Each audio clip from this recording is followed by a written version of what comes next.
Lindsay? All right, well, if you have kids in sports, summer vacation is just about over.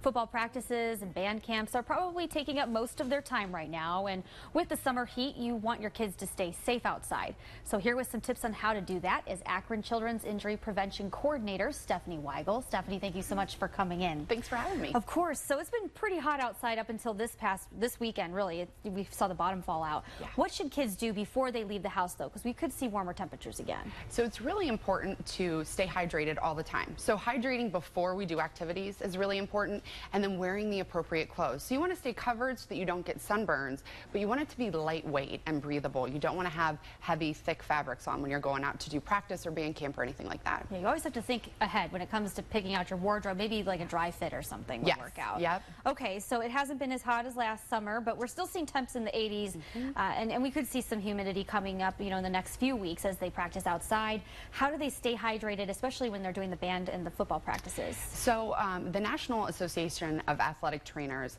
says that lots and lots of frequent hydration breaks are important. So if it's below 90 degrees and the humidity is pretty low, they say a 5 to 10 minute break about every half hour. And then as the humidity increases and the temperature increases, the frequency of those water breaks should increase as well. And the 5 to 10 minutes is really important because it allows kiddos the time to kind of cool down and to hydrate. That's really important. Their internal temperatures start to cool a bit, they hydrate, and then they go back to the activity. How do you know when it's too late to be hydrated? What are the signs?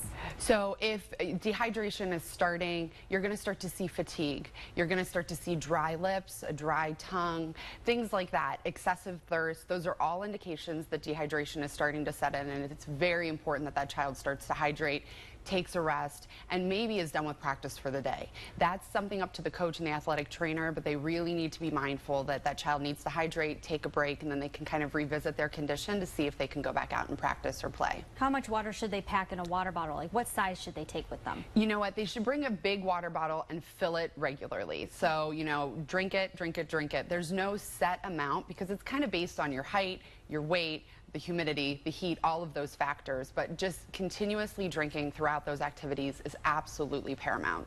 What are some warning signs that maybe you've overdone it when you're outside, whether you're practicing or even working on your yard? So if you start to feel dizzy, lightheaded, start to get a headache, feel fatigued, so normal activities are now becoming much more difficult to do, maybe getting some muscle cramping, those are all signs of heat exhaustion, which is sort of the step before heat stroke. Okay. So if you start to notice any of those, it's time to preferably go inside and cool off, but we know at band camp and football sometimes that's not an option. No. So find some shade. If you can't go inside, find some shade, take off excess layers of clothing, drink, put some cold compresses on, whatever the option is, because once you start to notice those signs and symptoms, it can very quickly turn into heat stroke. So you need to be very proactive once you start to notice those kind of more acute symptoms. And stay hydrated even before you leave the house. Yes, All yeah. right. Hydrate all summer long. Thank you so much for coming in, Stephanie. I appreciate it.